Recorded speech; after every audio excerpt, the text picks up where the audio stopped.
Maintien à domicile des personnes âgées et vulnérables, c'est une priorité. Mais parfois, c'est chez soi que le danger guette et que les risques de chute sont nombreux. D'où un travail de prévention mené depuis des années maintenant par l'association Eliade. Elle est spécialisée dans l'aide à domicile. Elle intervient chez des particuliers dans le Doubs et en Haute-Saône, chez des personnes âgées, mais aussi parfois des personnes plus jeunes, tout aussi vulnérables, comme par exemple cette byzantine chez qui se sont rendus Laurent Brocard et Marianne Dégouille. Comment ça va depuis la dernière fois? Bien. Ouais. Aujourd'hui, je suis venue un petit peu chargée. Voici la barre de lit qu'on va essayer aujourd'hui. Oui. D'accord? Martine est une jeune senior. Malgré ses problèmes de santé, elle tente de mener une vie tout ce qu'il y a de plus normal. Mais ayant des problèmes pour se déplacer, elle a une crainte, tomber et voir sa vie bouleversée. Aussi, c'est avec soulagement qu'elle a accueilli Chloé Gauthier, une ergothérapeute dépêchée par l'association d'aide à domicile Eliade.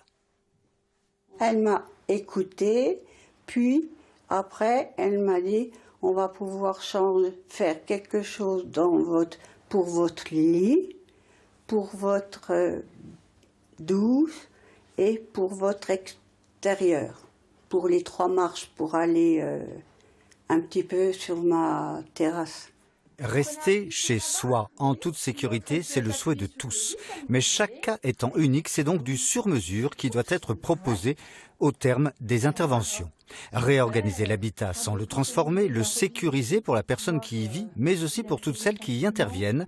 Et parfois, la solution est toute simple. Des fois, il s'agit juste, entre guillemets, d'une barre ou d'enlever un tapis, de tirer un peu plus une table, voilà, pour créer un peu plus d'espace. Et en fait, il n'y avait pas forcément pensé. Et juste ces petits changements du quotidien font qu'après, ils sont plus autonomes, plus indépendants et évitent les risques de chute, par exemple. La prévention, c'est le cœur du réacteur d'Eliade. Depuis 15 ans, c'est une des principales missions menées dans le Doubs et en Haute-Saône par l'association auprès de 8000 personnes concernées. Évaluer les besoins, donner des préconisations, assurer le relais et un suivi, développer la téléassistance, les demandes explosent et ce n'est pas prêt de s'arrêter. Nous sommes dans un besoin à la fois pour les personnes et à la fois pour le système de santé de maintien à domicile et de rester à domicile le plus longtemps possible. On a un impact direct sur les hospitalisations puisque en limitant les chutes, on diminue les hospitalisations et les réhospitalisations. Bien évidemment, tout cela a un coût. Uniques contributeurs les départements du Doubs et de la Haute-Saône qui vont devoir financer des besoins sans cesse grandissants. Il faut effectivement, oui, avoir les moyens, avoir l'ambition, avoir les moyens et après décliner avec des partenaires un certain nombre de projets.